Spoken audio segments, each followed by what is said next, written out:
No procures más a nosotros, vieja bruja. Así me dijeron mis propios hijos el viernes por la tarde, cuando finalmente les dije que ya no iba a seguir manteniéndolos de gratis. Alberto cerró la puerta de mi habitación con tanta fuerza que el marco tembló, mientras Natalia gritaba desde el pasillo que era una malagradecida por negarles lo que siempre habían tenido. Pero lo que ellos no sabían es que durante todos estos años, mientras yo les daba cada dólar que tenía, también había mantenido el control absoluto de todas las cuentas bancarias. Me quedé allí sentada en el borde de mi cama, escuchando sus voces airadas mezclarse con el sonido de puertas que se azotaban. 72 años cargando con el peso de mantener a dos adultos que nunca aprendieron el valor del trabajo, que nunca supieron lo que significa ganarse el sustento con las propias manos. Y ahora, después de décadas de sacrificios, me llamaban bruja por atreverme a decir basta. La casa se llenó de un silencio pesado después de que se fueron. Un silencio que conocía bien, porque era el mismo que me acompañaba cada noche cuando me acostaba preguntándome en qué momento había perdido a los niños dulces que una vez fueron, para convertirse en estos extraños que solo me veían como una fuente inagotable de dinero. Recordé cuando Alberto tenía 5 años y me abrazaba cada mañana antes de que me fuera a trabajar, susurrándome al oído que yo era la mejor mamá del mundo. Sus manitas se aferraban a mi cuello como si temiera que me fuera para siempre. Y yo le prometía que siempre volvería a casa. Recordé cuando Natalia lloraba en mis brazos cada vez que tenía pesadillas, y yo le cantaba esa canción de cuna que mi propia madre me había enseñado. Duérmete mi niña, duérmete ya, que viene el coco y te comerá. Parecía mentira que esa misma niña que buscaba mi protección ahora me mirara con tanto desprecio. Que esas mismas manos que una vez se aferraron a mí buscando seguridad, ahora se extendieran solo para recibir dinero. Ahora esos recuerdos parecían pertenecer a otra vida, a otra Elvira que no sabía lo que era criar hijos que terminarían despreciándola. Durante 30 años había trabajado sin descanso para darles todo lo que necesitaban. Primero fue la escuela privada, después la universidad que nunca terminaron, luego los préstamos para sus negocios que siempre fracasaban. Las deudas de sus tarjetas de crédito. Los gastos de sus propios hijos que también mantenía porque ellos no podían o no querían hacerlo. Cada mes transfería $1,200 a la cuenta de Alberto para su apartamento, $800 a Natalia para sus gastos, y otros $500 que repartía entre los nietos para sus colegios y actividades.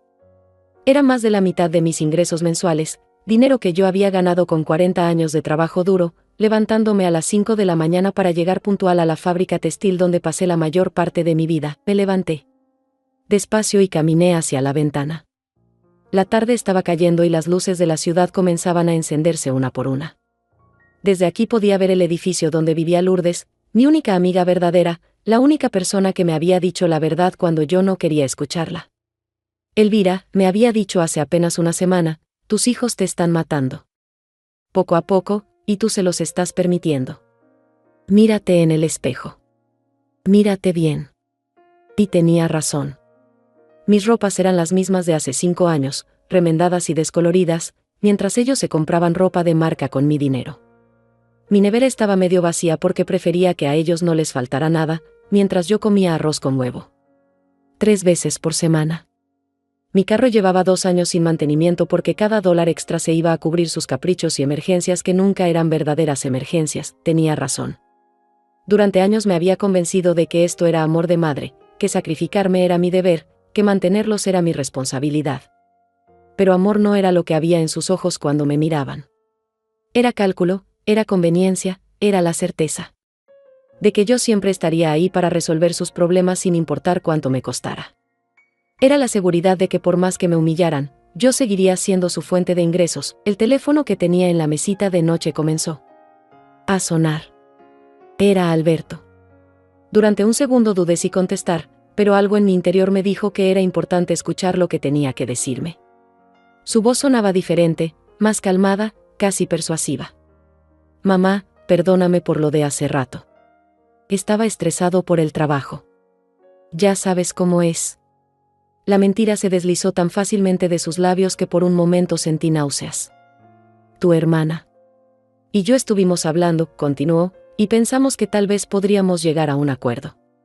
No tienes que darnos todo tu dinero, solo lo suficiente para cubrir los gastos básicos. Tú sabes, la hipoteca, la luz, el agua, la comida. Es lo justo, ¿no crees? $1,000 cada uno por mes. Es razonable. Lo justo. Esa palabra resonó en mi cabeza como una bofetada. Lo justo habría sido que ellos trabajaran para mantener sus propias casas. Lo justo habría sido que me trataran con respeto después de todo lo que había hecho por ellos, pero yo sabía que esto no era una negociación. Era otro intento de manipulación, otra forma de asegurarme de que el grifo de dinero siguiera abierto. Y por primera vez en mi vida, no me sentí obligada a complacerlos. Colgué sin responder. Por primera vez en años, colgué el teléfono. Sin dar explicaciones, sin pedir perdón, sin ceder a sus manipulaciones. Y en ese momento supe que algo había cambiado en mí para siempre. Ya no era la Elvira que se tragaba las humillaciones con tal de mantener la paz. Ya no era la mujer que prefería sufrir en silencio antes que enfrentar la verdad. El lunes a las 9 de la mañana, cuando llamaran al banco para hacer sus transferencias habituales, se darían cuenta de que había algunas cosas que no sabían sobre su vieja bruja. Esa noche no pude dormir. Me quedé despierta mirando el techo, pensando en todo lo que había pasado y en lo que estaba por venir. A las 3 de la madrugada me levanté y fui hasta el pequeño escritorio donde guardaba todos mis documentos importantes.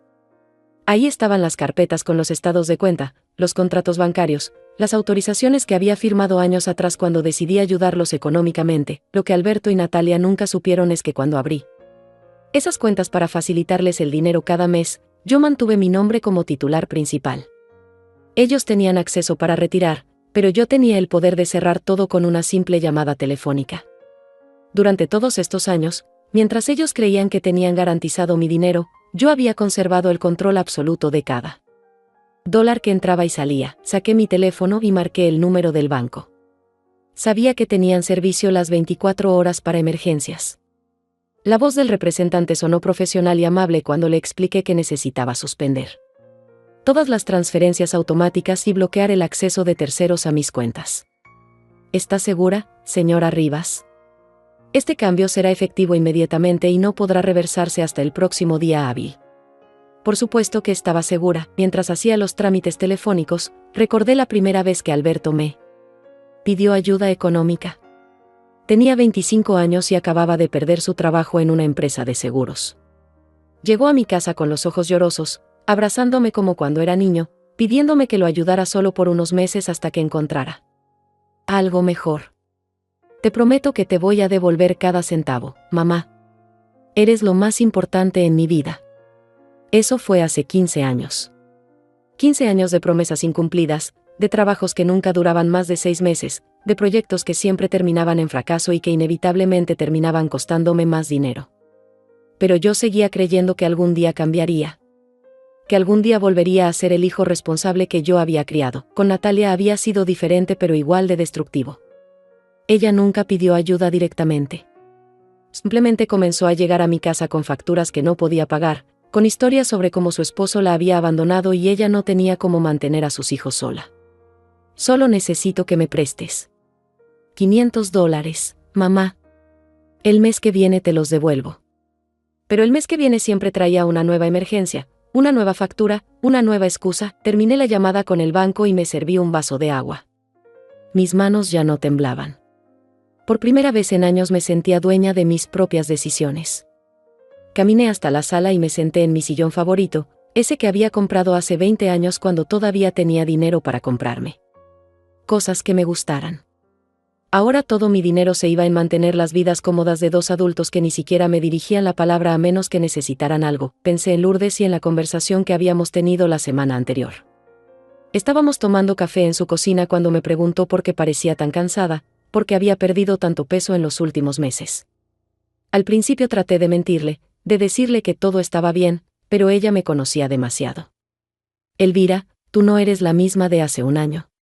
Pareces una sombra de quien eras. Y entonces se me quebró la voz y le conté todo. Le conté sobre los $2.500 que transfería cada mes, sobre cómo había tenido que vender las joyas de mi madre para cubrir una de las emergencias de Alberto, sobre cómo llevaba meses comiendo solo una vez al día para poder enviarles dinero extra cuando lo necesitaban. Le conté sobre la humillación constante, sobre cómo me hablaban como si fuera su empleada en lugar de su madre. Lourdes escuchó en silencio. Pero pude ver la indignación creciendo en sus ojos. Cuando terminé de hablar, Tomó mis manos entre las suyas y me dijo algo que nunca olvidaré: Elvira, tú no eres responsable de mantener a 2 adultos perezosos. Tú ya cumpliste tu trabajo como madre cuando ellos eran niños. Lo que estás haciendo ahora no es amor, es permitir que abusen de ti.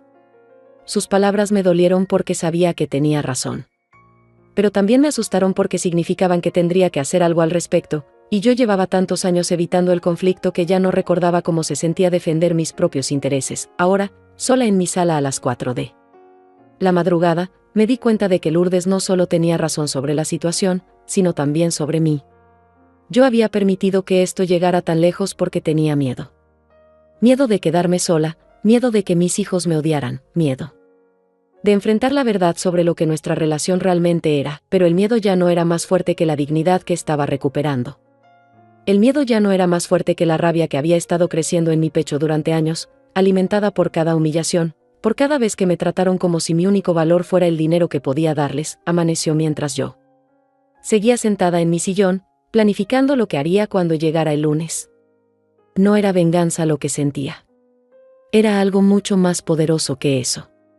Era la certeza de que merecía más de lo que había estado recibiendo, y que tenía el poder de cambiar mi situación. El sábado por la mañana decidí salir de casa temprano.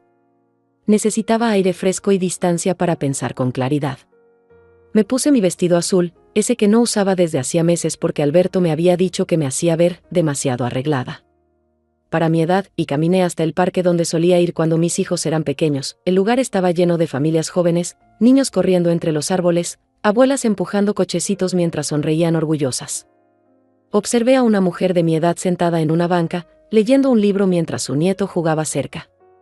Se veía tranquila, contenta, disfrutando de un momento simple sin la tensión que yo llevaba cargando durante tantos años. Me senté en una banca vacía y saqué mi teléfono. Tenía 17 llamadas perdidas de Alberto y 9 mensajes de texto de Natalia. No necesitaba leerlos para saber qué decían. Seguramente habían intentado hacer alguna transferencia o usar sus tarjetas de débito y se habían dado cuenta de que algo había cambiado. La desesperación en la cantidad de llamadas me confirmó que ya sabían que habían perdido el acceso a mi dinero. Finalmente abrí uno de los mensajes de Natalia. Mamá, ¿qué hiciste? Mi tarjeta no funciona y necesito pagar el supermercado. Llámame urgente.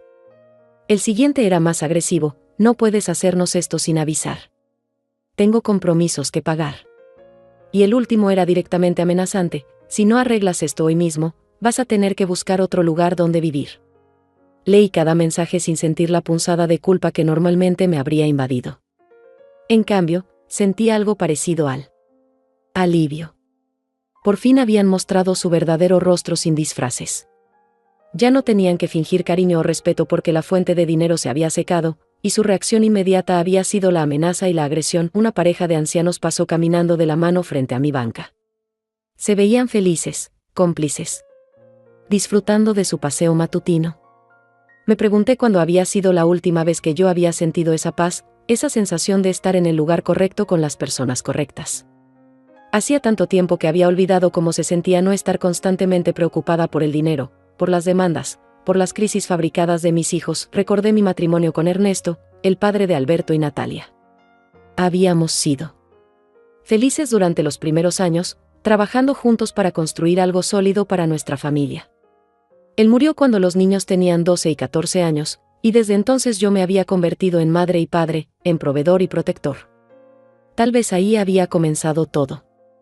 Tal vez en mi desesperación por compensar la ausencia de su padre, les había dado demasiado y les había exigido muy poco. Ernesto siempre decía que los hijos necesitaban límites tanto como necesitaban amor.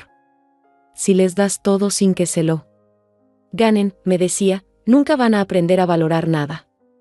En ese momento yo pensaba que era demasiado duro con ellos, que después de perder a su padre lo último que necesitaban era más disciplina. Ahora entendía que él había tenido razón. Mi teléfono volvió a sonar. Esta vez era Alberto, y decidí contestar. Su voz sonaba diferente, más controlada que en los mensajes de texto, pero pude detectar la urgencia debajo del tono aparentemente calmado. Mamá, necesitamos hablar. ¿Hay algún problema con las cuentas y no podemos acceder al dinero? ¿Dónde estás? Estoy en el parque, le respondí con una tranquilidad que me sorprendió a mí misma. El parque donde los llevaba a jugar. Cuando eran niños. ¿Qué parque? Da igual, voy para allá. Esto es importante, mamá. No podemos esperar hasta el lunes. Su impaciencia era palpable. No me preguntó cómo estaba, no mostró interés en por qué había decidido pasar mi sábado sola en un parque. Solo le importaba resolver su problema. De dinero. No, le dije firmemente.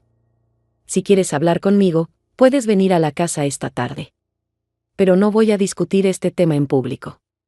Y colgué antes de que pudiera responder. Era la primera vez que le colgaba el teléfono a alguno de mis hijos. La primera vez que ponía mis condiciones antes que sus urgencias. Y se sentía liberador. Se sentía como recuperar un pedazo de mí misma que había perdido hace mucho tiempo. Me quedé en el parque hasta el mediodía, observando las familias, recordando momentos felices de mi propia vida, imaginando cómo podría ser mi futuro si finalmente me atrevía a ponerme a mí misma en primer lugar. Cuando finalmente regresé a casa, encontré a Alberto y Natalia esperándome en la sala. Sus rostros estaban tensos, y pude ver que habían estado discutiendo antes de que yo llegara. Mamá, tenemos que hablar, dijo Natalia inmediatamente. Sin siquiera saludarme. No sabemos qué pasó con las cuentas, pero necesitamos que lo arregles hoy mismo.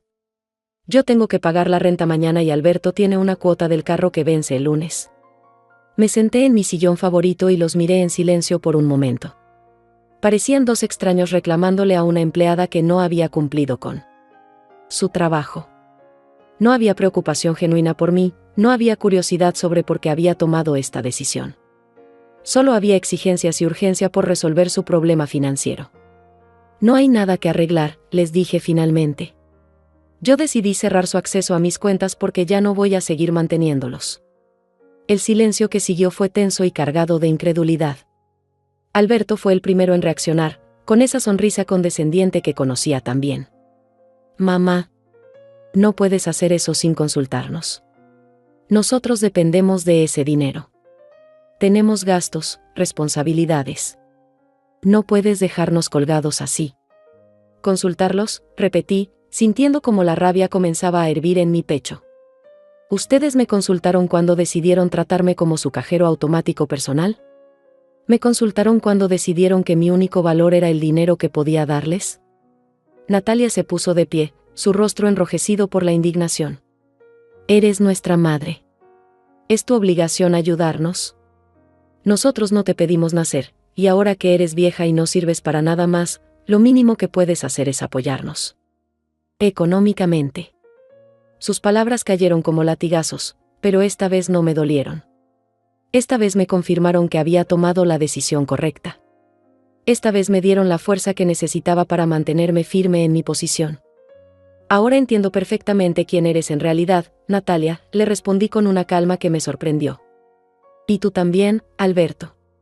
Durante todos estos años me convencí de que ustedes me necesitaban, pero la verdad es que yo necesitaba sentirme necesaria. Ya no más. Alberto se acercó a mi sillón con esa expresión que usaba cuando era niño y quería conseguir algo de mí. Mamá, no digas eso. Por supuesto que te necesitamos. Eres nuestra madre y te queremos mucho. Es solo ¿qué? Bueno, las cosas están difíciles económicamente y tu ayuda es importante para nosotros. No puedes abandonarnos ahora. Lo miré directo a los ojos y vi exactamente lo que había estado negándome a ver durante años. No había amor en su mirada. Solo cálculo. No había preocupación por mi bienestar, solo por su flujo de dinero. ¿Abandonarlos? Alberto, ustedes me abandonaron a mí hace mucho tiempo. Me convirtieron en una extraña en mi propia casa, en una empleada que solo sirve para pagar sus cuentas. Natalia se cruzó de brazos y me miró con desprecio. Eres una dramática, mamá. Nadie te está maltratando. Simplemente vivimos vidas separadas, como hacen todas las familias modernas. Pero eso no significa que no tengamos derecho a tu apoyo económico. Tú tienes más dinero del que necesitas y nosotros estamos empezando nuestras vidas. ¿Empezando sus vidas? Me reí sin humor. Alberto, tienes 40 años. Natalia, tú tienes 38. No están empezando nada. Están desperdiciando sus vidas esperando que yo se las resuelva. La tensión en la habitación se podía cortar con un cuchillo. Mis hijos intercambiaron una mirada que conocía bien, esa mirada que significaba que estaban coordinando su siguiente estrategia para manipularme. Era la misma mirada que intercambiaban cuando eran adolescentes y planeaban alguna travesura. Está bien, mamá, dijo Alberto, cambiando completamente su tono a uno más frío. Si así es como quieres jugar, perfecto.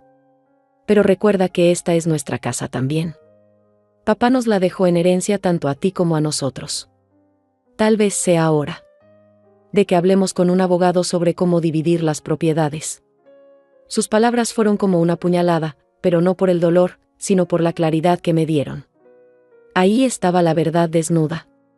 No solo querían mi dinero, también querían mi casa. No solo querían que los mantuviera, también querían asegurarse de que cuando yo muriera, no quedaría nada que no fuera de ellos. Hablen con todos los abogados que quieran, les dije, levantándome de mi sillón. Van a descubrir que esta casa está completamente a mi nombre. Su padre me la dejó a mí, y yo decidí permitirles vivir aquí porque pensé que así tendríamos una familia unida. Pero una familia no es lo que tenemos. Natalia soltó una risa amarga. Por supuesto que vas a decir eso. Siempre has sido egoísta, mamá. Siempre has pensado solo en ti misma. Nosotros sacrificamos nuestras vidas para cuidarte en tu vejez, y así nos pagas. ¿Cuidarme? La incredulidad me invadió por completo. ¿Cuándo me han cuidado ustedes? ¿Cuándo se han preocupado por mi salud, por mis sentimientos, por mis necesidades? Lo único que han hecho es asegurarse de que yo esté lo suficientemente bien como para seguir trabajando y dándoles dinero. Alberto se puso de pie bruscamente, su paciencia finalmente agotada. Ya basta de dramatismo. Mañana mismo vas a ir al banco y vas a arreglar este problema. No vamos a permitir que nos castigues por decir la verdad.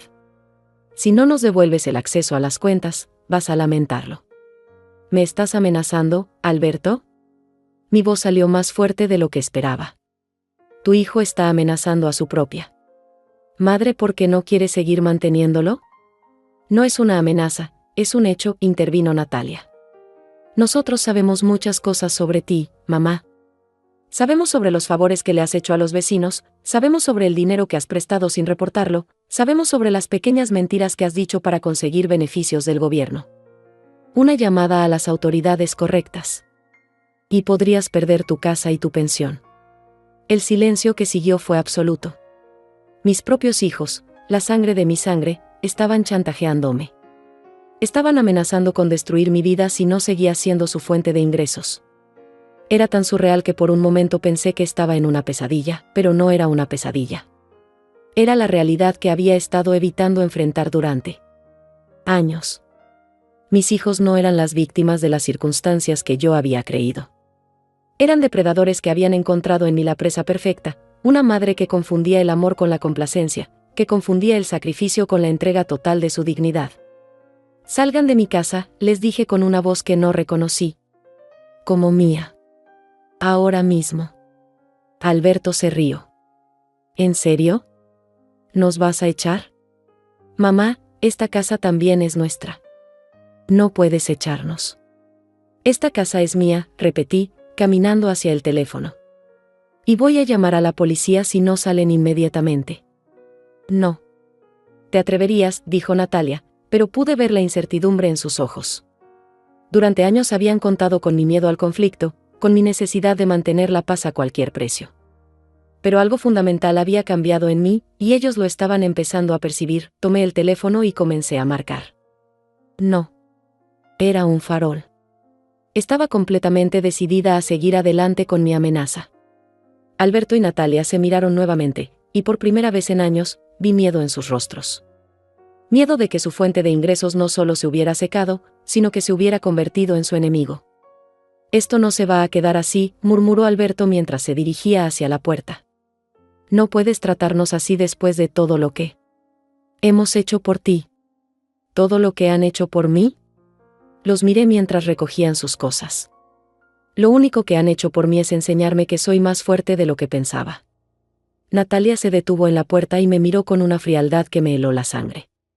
Vas a arrepentirte de esto, mamá.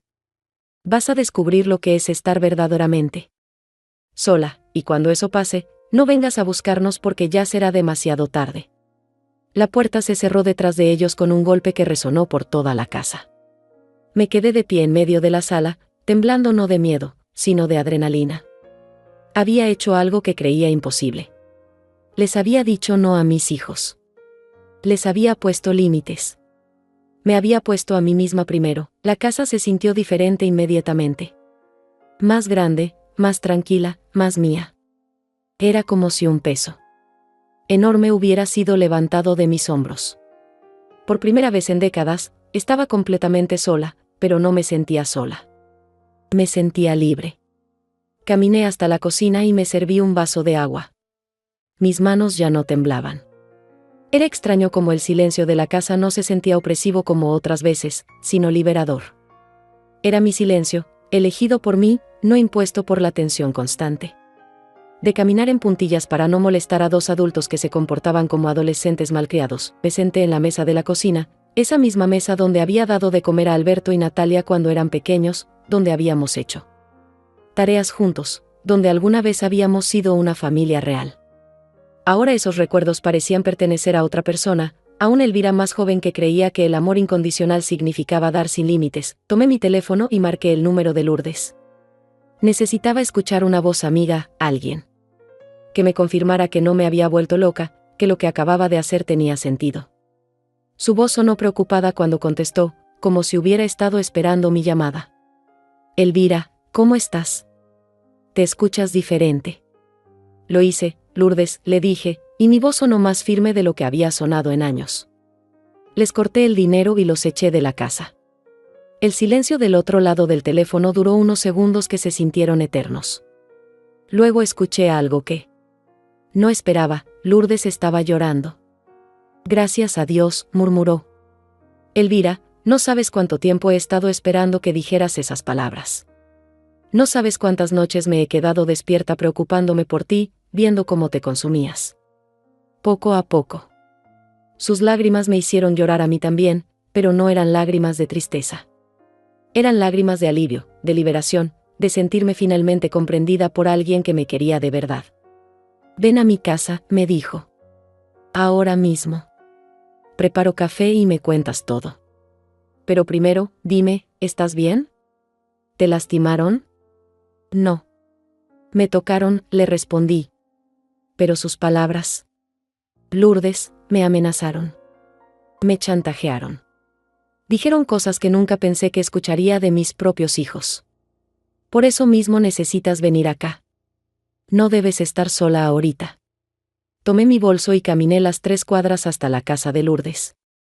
Era un trayecto que había hecho miles de veces durante los últimos 20 años, pero esta vez se sintió diferente.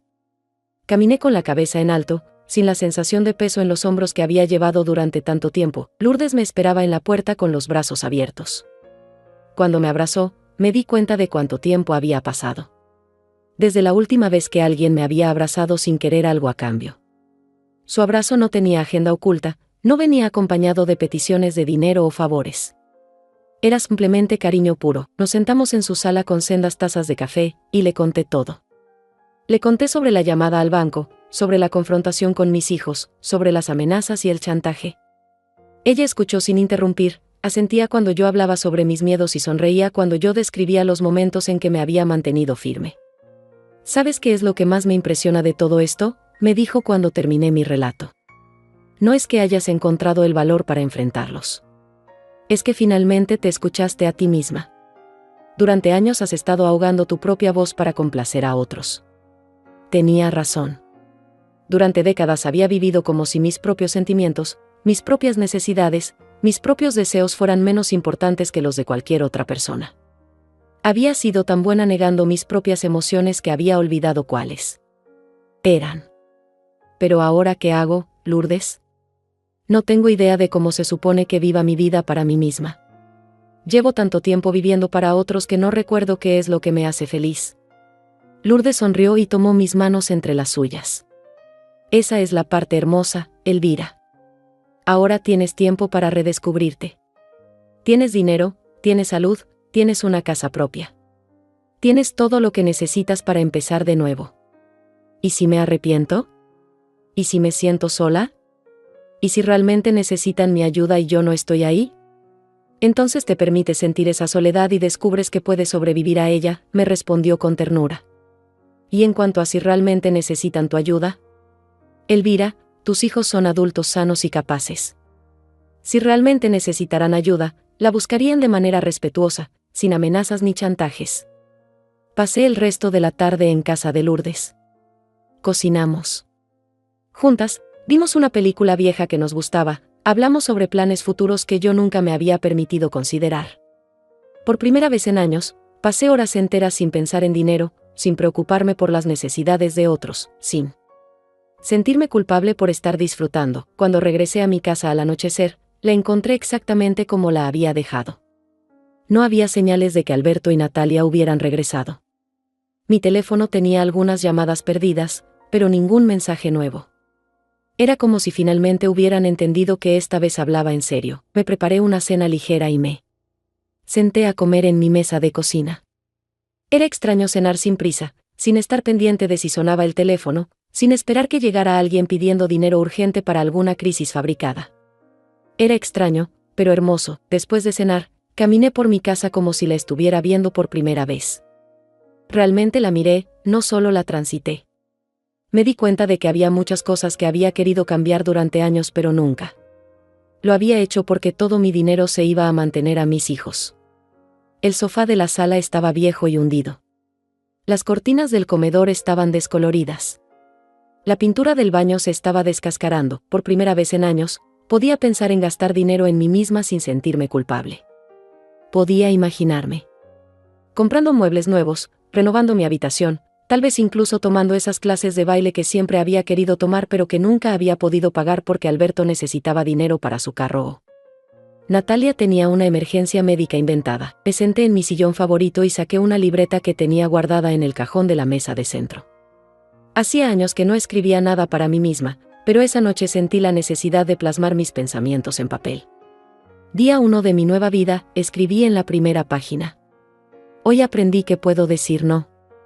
Hoy aprendí que mi amor propio es más importante que la comodidad de otros. Hoy aprendí que no estoy obligada a prender fuego a mí misma para mantener calientes a personas que ni siquiera se molestan en agradecer el calor. Escribí durante una hora, vaciando en el papel todos los sentimientos que había estado guardando durante años. La rabia, la decepción, el dolor, pero también la esperanza, la libertad, la emoción de imaginar un futuro diferente. Cuando finalmente me fui a dormir, no revisé mi teléfono como hacía todas las noches. No me preocupé por si Alberto y Natalia estaban bien, si tenían suficiente dinero, si necesitaban algo de mí. Por primera vez en décadas, me dormí pensando únicamente en mí misma, en mis planes, en mis sueños, y dormí mejor de lo que había dormido en años. Desperté el domingo por la mañana sintiendo algo que no había experimentado en mucho tiempo: tranquilidad. No había llamadas urgentes, no había mensajes desesperados, no había crisis que resolver antes del desayuno. Era simplemente domingo. Mi domingo, y podía hacer con él lo que quisiera. Me preparé café y tostadas, puse música suave en la radio y desayuné sin prisa. Era increíble cómo los sabores parecían más intensos cuando no estaba comiendo con el estómago apretado por la ansiedad. La mermelada de fresa sabía realmente a fresa. El café tenía ese aroma que había olvidado notar. Después del desayuno, decidí hacer algo que no había hecho en años: revisar mi situación financiera real. Saqué todos mis estados de cuenta, mis ahorros, mis inversiones pequeñas, y por primera vez en mucho tiempo, hice cuentas pensando solo en mí. Los números me sorprendieron. Sin las transferencias mensuales a Alberto y Natalia, sin los gastos extras de sus emergencias constantes, sin los préstamos que nunca me devolvían, yo tenía suficiente dinero no solo para vivir cómodamente, sino para darme algunos gustos que había olvidado que existían. Calculé que durante los últimos 5 años había dado a mis hijos más de $150,000. $150,000 que podrían haber sido viajes, renovaciones de la casa, inversiones para mi futuro, o simplemente ahorros para emergencias reales. En cambio, se habían evaporado en el agujero negro de dos adultos que nunca aprendieron a administrar su dinero porque sabían que yo siempre estaría ahí para rescatarlos. El teléfono sonó interrumpiendo mis cálculos.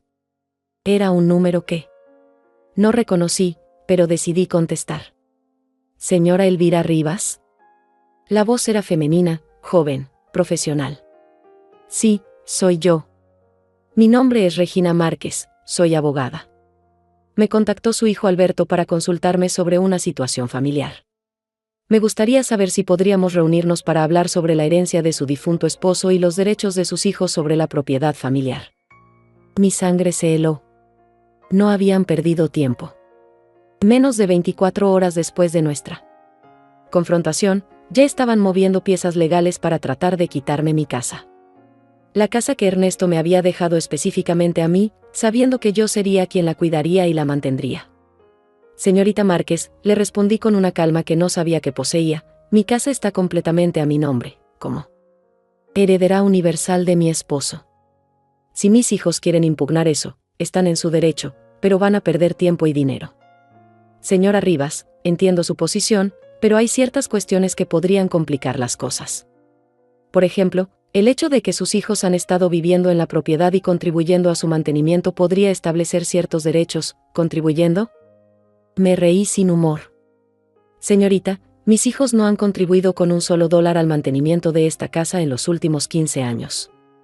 Al contrario, he sido yo quien los ha mantenido a ellos. Tengo todos los recibos, todas las transferencias bancarias, toda la documentación que comprueba quién ha estado manteniendo a quién. El silencio del otro lado me confirmó que Alberto no le había contado la verdad completa a la abogada. Probablemente le había pintado un cuadro donde él y Natalia eran hijos devotos que cuidaban de su madre anciana, no parásitos que la habían estado sangrando económicamente durante décadas. En cualquier caso, continuó la abogada, sería beneficioso para todas las partes tener una conversación civilizada para llegar a un acuerdo que, no hay nada que negociar, la interrumpí. Mi casa es mía, mi dinero es mío, y mis decisiones son mías. Si quieren demandarme, adelante. Pero le sugiero que se asegure de tener toda la información antes de tomar el caso.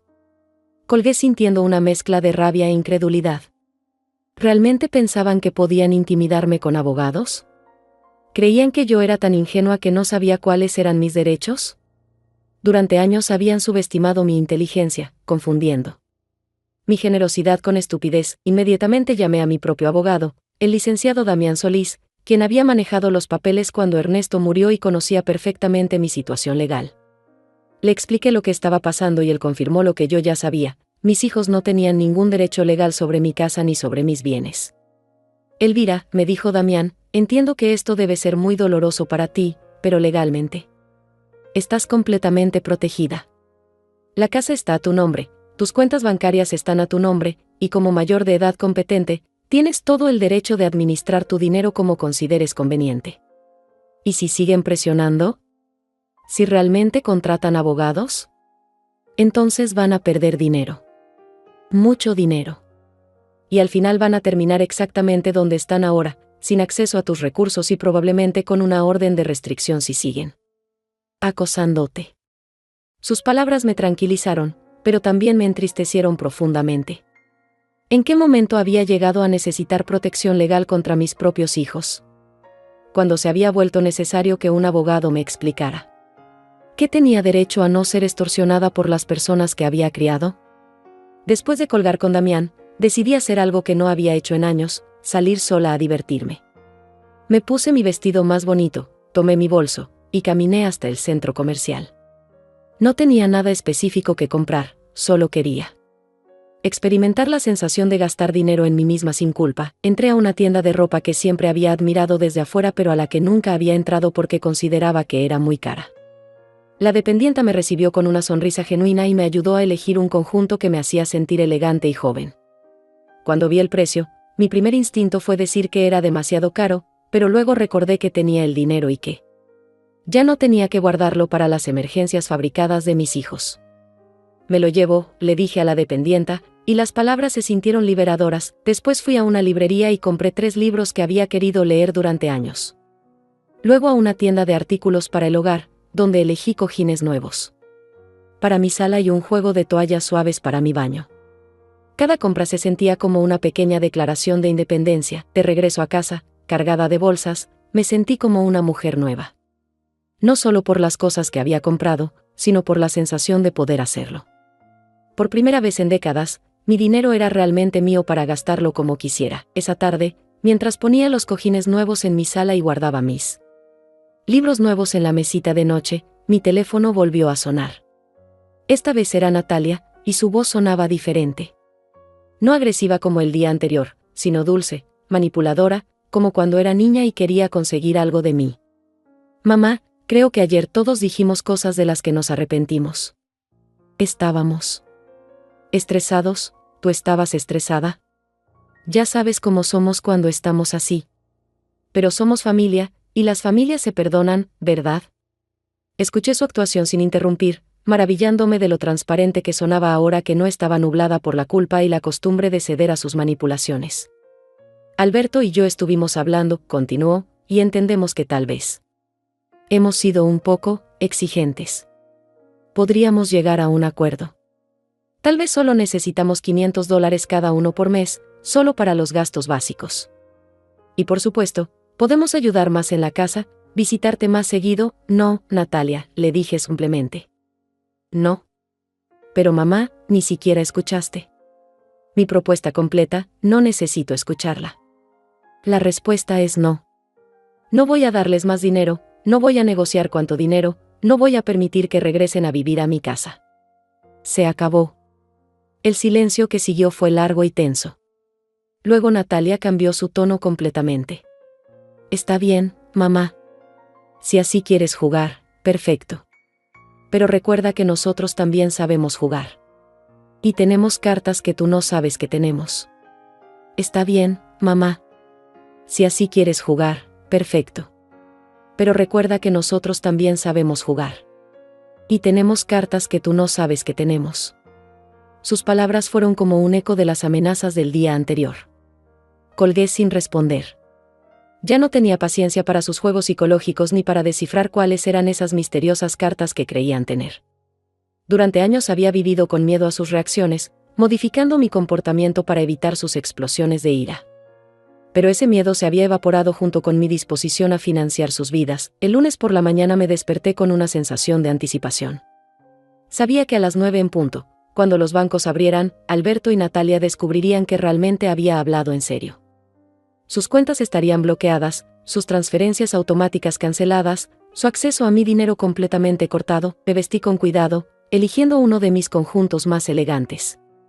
Había decidido que este día marcaría el inicio oficial de mi nueva vida, y quería verme como la mujer independiente que había vuelto a ser.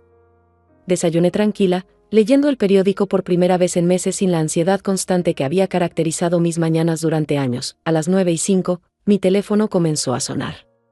Alberto. Dejé que fuera al buzón de voz. 5 minutos después, Natalia. También al buzón de voz. Luego Alberto otra vez, después Natalia, después un número desconocido que probablemente era uno de ellos llamando desde otro teléfono. Decidí revisar mis mensajes de voz mientras tomaba mi segunda taza de café. La evolución de sus voces era fascinante. El primer mensaje de Alberto sonaba confiado, como si estuviera seguro de que esto era solo un malentendido temporal. Mamá, llámame. Hay algún problema con mi cuenta y necesitamos solucionarlo rápido. El segundo mensaje, 10 minutos después, sonaba más preocupado. Mamá, en serio, esto no es gracioso. Mi tarjeta no funciona y tengo cosas que pagar hoy. Llámame inmediatamente. El tercero, de Natalia, era directamente pánico. Mamá. ¿Qué hiciste? No puedo sacar dinero. Tengo que pagar la guardería de los niños y no tengo efectivo. Esto es una emergencia real. El cuarto mensaje era de Alberto otra vez, y su voz había perdido toda pretensión de respeto. Mira, vieja loca, no sé qué te metiste en la cabeza, pero esto se va a arreglar hoy mismo. No puedes hacernos esto. Voy para tu casa ahora mismo y vamos a hablar. Borré todos los mensajes sin terminar de escucharlos. Cada uno confirmaba lo que ya sabía. Para ellos, yo no era una persona con sentimientos y derechos, sino un recurso económico que había mal funcionado y necesitaba ser reparado. A las 10 de la mañana sonó el timbre de mi casa. Miré por la ventana y vi a Alberto parado en mi puerta, claramente agitado. No abrí. Volvió a tocar, más fuerte esta vez, y luego comenzó a golpear la puerta. Mamá. Sé que estás ahí. Abre la puerta. Tenemos que hablar. Su voz se escuchaba desesperada, furiosa. Siguió golpeando durante varios minutos, gritando que sabía que yo estaba adentro, que no podía evitarlo para siempre, que esto era ridículo. Finalmente se fue, pero no antes de gritarle a toda la cuadra que su madre se había vuelto loca. Y que iba a conseguir ayuda profesional para que me declararan incompetente. Sus palabras no me asustaron. Al contrario, me dieron claridad sobre hasta dónde estaban dispuestos a llegar para recuperar el control sobre mi dinero. Declarar incompetente a una mujer de 72 años que acababa de tomar la decisión más racional de su vida.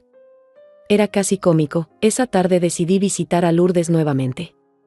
Necesitaba salir de la casa y estar con alguien que me entendiera. Cuando le conté sobre los mensajes y la visita de Alberto, su reacción me confirmó que estaba haciendo lo correcto. Elvira, esos no son hijos preocupados por su madre. Esos son adictos que acaban de perder su dosis. Van a hacer y decir cualquier cosa para recuperar el acceso a tu dinero, incluyendo cosas terribles que van a lastimarte profundamente. Sus palabras me prepararon mentalmente para lo que sabía que venía. Alberto y Natalia no se iban a rendir fácilmente. Habían construido sus vidas enteras alrededor de mi dinero, y ahora que esa fuente se había secado, iban a luchar con uñas y dientes para recuperarla, pero por primera vez en años, yo también estaba dispuesta a luchar. No por dinero o propiedades, sino por algo mucho más valioso, mi dignidad, mi autonomía, mi derecho a vivir sin ser extorsionada emocionalmente por las personas que se suponía que me amaban. Esa noche, cuando regresé a mi casa, encontré un sobre que habían deslizado por debajo de mi puerta. Mi nombre estaba escrito en la letra de Natalia, pero las palabras no eran suyas. Era demasiado formal, demasiado legal. Era obvio que alguien más había dictado esa carta. Estimada señora Rivas, comenzaba.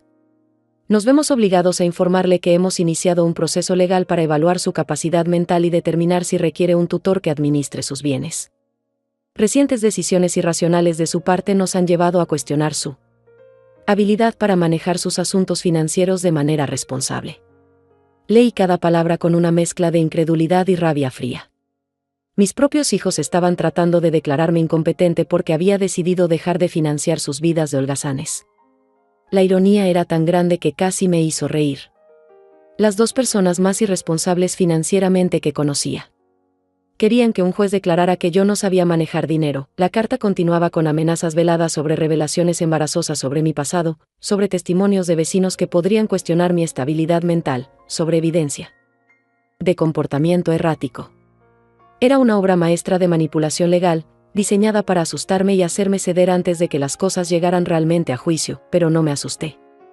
Al contrario, me sentí más determinada que nunca. Si querían una guerra legal, la iban a tener. Pero iban a descubrir que subestimar a una mujer de 72 años que había trabajado toda su vida y criado a 2 hijos sola había sido un error muy costoso. Al día siguiente, temprano en la mañana, fui directamente a la oficina del licenciado Damián Solís. Le mostré la carta y le expliqué toda la situación desde el principio. Él escuchó con creciente indignación, especialmente cuando le conté sobre las amenazas y el chantaje emocional. Elvira, esto es abuso de adulto mayor, me dijo categóricamente. Y lo que están intentando hacer es fraudulento. No solo no tienen base legal para cuestionar tu competencia, sino que están usando el sistema legal para acosarte. Esto puede volverse contra ellos muy rápidamente. Damián me explicó que tendríamos que preparar una defensa sólida, pero que también podríamos contraatacar. Podríamos documentar años de abuso financiero, presentar evidencia de sus amenazas, e incluso considerar órdenes de restricción si seguían acosándome. ¿Realmente quieres hacer esto?, me preguntó. Va a ser doloroso. Van a decir cosas horribles sobre ti en público. Van a tratar de humillarte de todas las maneras posibles. Ya me han humillado durante años, le respondí. La diferencia es que ahora van a hacerlo frente a un juez que puede ver exactamente quiénes son en realidad. Durante los siguientes días, Damián y yo trabajamos intensamente preparando mi caso. Revisamos años de estados de cuenta que mostraban claramente el patrón de transferencias constantes hacia mis hijos. Documentamos cada préstamo que nunca me habían devuelto, cada emergencia fabricada que había costado miles de dólares, también. Preparamos testimonios de personas que conocían mi situación. Lourdes, por supuesto, pero también vecinos que habían sido testigos de cómo Alberto y Natalia me trataban, empleados del banco que podían confirmar mi lucidez mental durante todas nuestras transacciones. El proceso fue revelador de maneras que no esperaba. Ver toda mi relación con mis hijos reducida a números en papel, ver el patrón de abuso tan claramente documentado, me ayudó a entender que no había sido mi imaginación. No había estado exagerando. Realmente había sido víctima de un abuso sistemático y prolongado. Mientras tanto, Alberto y Natalia intensificaron su campaña de acoso. Llamaban a horas extrañas, enviaban cartas dramáticas hablando sobre lo preocupados que estaban por mi salud mental, incluso llegaron a contactar a antiguos compañeros de trabajo míos para preguntarles si habían notado cambios en mi comportamiento, pero cada una de sus acciones solo fortalecía mi caso. Cada llamada desesperada, cada amenaza velada, cada intento de manipulación quedaba documentado y archivado como evidencia de su verdadera naturaleza. La fecha del juicio se estableció para 3 semanas después. Durante ese tiempo, traté de mantener mi rutina normal, pero era difícil ignorar la tensión constante. Sabía que mis hijos estaban preparando su propia estrategia, probablemente pintándome como una anciana senil que había perdido el control de sus facultades. Una tarde, 2 semanas antes del juicio, Lourdes vino a visitarme con noticias inesperadas. Elvira, tienes que saber algo. Vi a Natalia en el supermercado ayer, y estaba hablando por teléfono muy alterada. No pude evitar escuchar parte de la conversación.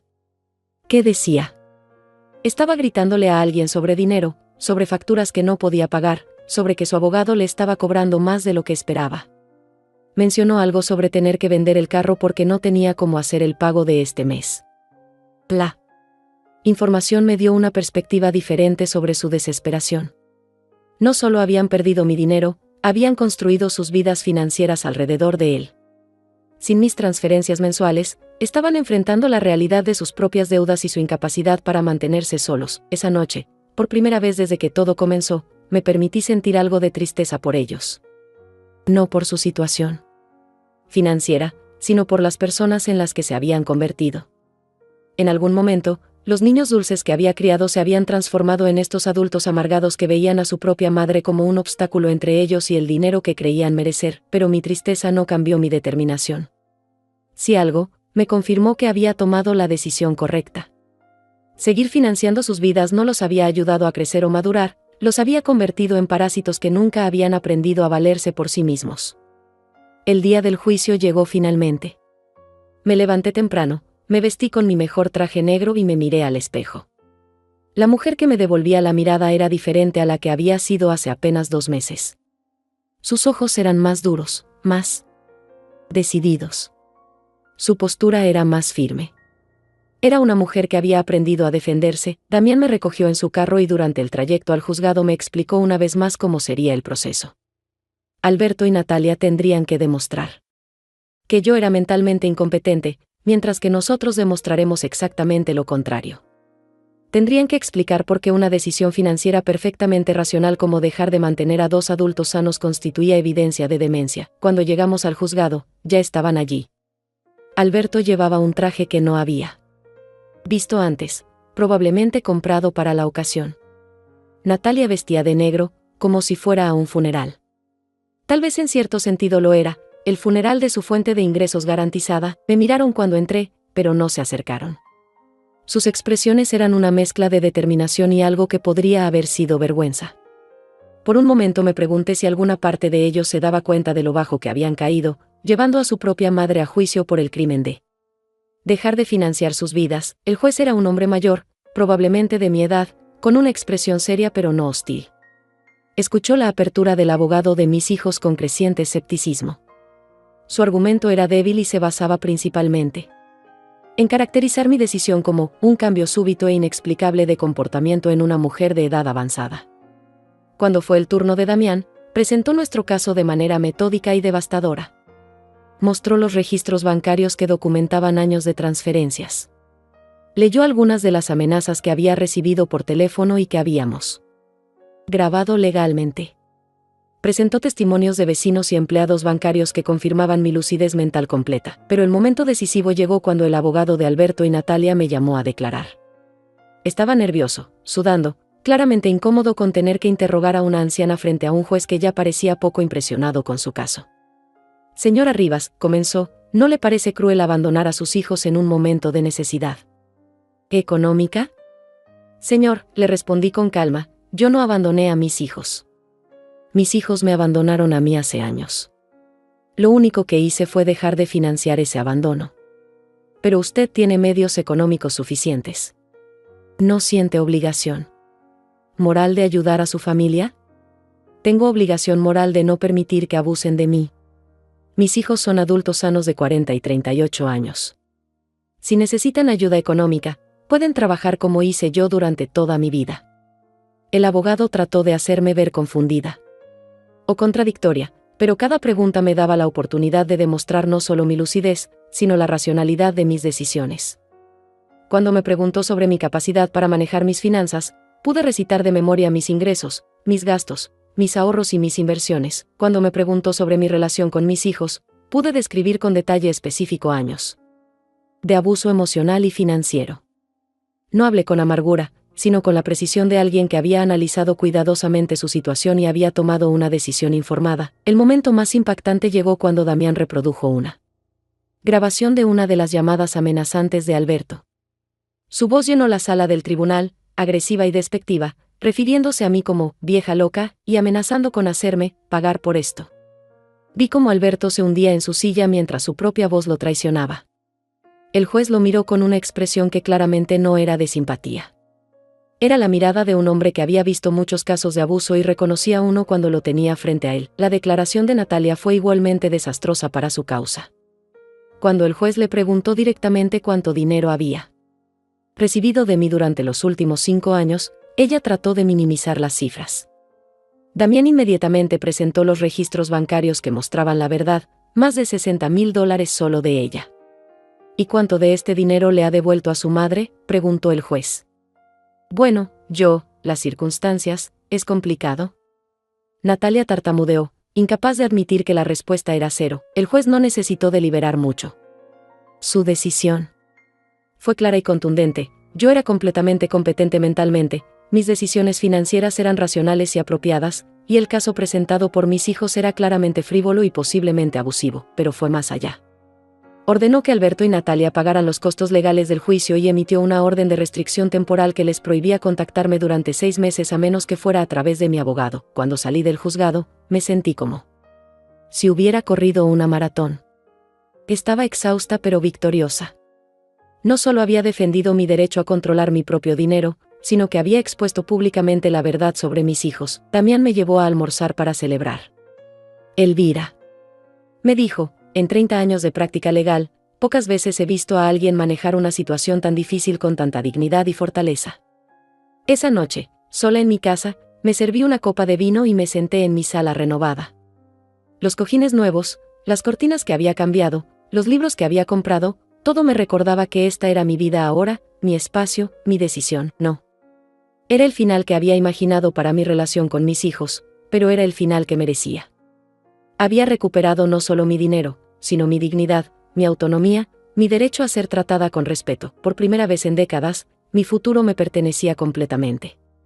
Y ese futuro se veía brillante, libre, lleno de posibilidades que había olvidado que existían. Porque al final, no era la casa ni el dinero lo que me definía. Era mi capacidad de levantarme, una y otra vez, hasta que finalmente aprendí a mantenerme de pie. He pasado tantas noches en vela preguntándome si tomé la decisión correcta. No porque dude de lo que hice, sino porque una parte de mí, esa parte que fue moldeada durante décadas para anteponer a otros antes que a mí misma, todavía susurra. Que tal vez fui demasiado dura, demasiado cruel, demasiado egoísta. Pero cada mañana que despierto en mi casa silenciosa, en mi cama cómoda, sin el peso de las demandas ajenas aplastando mi pecho, sé que esa voz miente. Durante 72 años aprendí que ser mujer significaba ser un río que nunca se seca, dando agua a todos los sedientos que se acercan a mis orillas sin importar que yo mismo me esté evaporando gota a gota. Aprendí que ser madre significaba quemar mi propia madera para mantener calientes a seres que ya tienen sus propias manos, sus propias cerillas, su propia capacidad de encender su propio fuego. Aprendí que amar significaba desaparecer lentamente. Volverme transparente, hasta que solo quedara mi función como proveedora, como solucionadora de problemas ajenos, como el lugar donde otros depositan sus cargas mientras ellos caminan libres de peso, pero nadie nace sabiendo que merece menos de lo que da. Eso se aprende. Se aprende en silencios pequeños, en ceder espacios, en aceptar que nuestras necesidades siempre pueden esperar mientras las de otros surgen. Se aprende cuando nos dicen que somos demasiado sensibles por llorar, demasiado exigentes por pedir, demasiado egoístas por querer. Se aprende cuando confundimos amor con sacrificio hasta que ya no sabemos dónde termina uno y empieza el otro. Yo aprendí a ser menos durante tanto tiempo que olvidé que había algo más que dar. Olvidé que tenía derecho a recibir. Olvidé que mi cansancio importaba, que mis sueños tenían valor, que mi felicidad no era un lujo sino una necesidad básica tan legítima como la de cualquier otra persona en este mundo. No fue hasta que me quedé completamente sola, hasta que me obligaron a elegir entre su comodidad y mi dignidad, que recordé algo fundamental: nadie puede quitarte lo que no entregas voluntariamente. Durante años les había entregado mi poder gota a gota, decisión tras decisión, límite tras límite que no establecí. No me lo robaron de una vez. Yo se lo fui dando, pensando que eso era amor. Ahora entiendo que el amor verdadero no requiere que una persona se desangre para que otra esté bien. El amor verdadero no pide que te hagas pequeña para que otros se sientan grandes.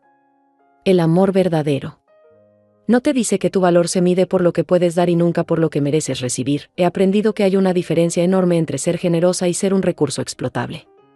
Entre ser comprensiva y ser un basurero emocional donde otros depositan sus frustraciones. Entre ser una buena madre y ser una víctima que confunde el martirio con la maternidad. Algunas mañanas me despierto y la casa se siente tan silenciosa que por un momento extraño el ruido, el caos, incluso las demandas constantes. Porque ese ruido era familiar, y lo familiar siempre se siente como hogar, aunque te esté matando lentamente. Pero luego me levanto, me hago mi café como me gusta, desayuno lo que quiero comer, y recuerdo que este silencio no es vacío. Es paz. Es el sonido de una vida que finalmente me pertenece. No todos entenderán por qué corté las cuerdas que me ataban a personas que decían amarme. Dirán que fui cruel, que fui fría, que una madre nunca debería abandonar a sus hijos. Pero yo no abandoné a mis hijos. Dejé de permitir que dos adultos abusaran de una mujer que había confundido el maltrato con el amor familiar durante demasiado tiempo. Hay quienes creen que nuestro valor como mujeres se mide por cuánto dolor podemos soportar en silencio, por cuánto podemos dar sin recibir, por cuán invisible podemos volvernos para que otros brillen.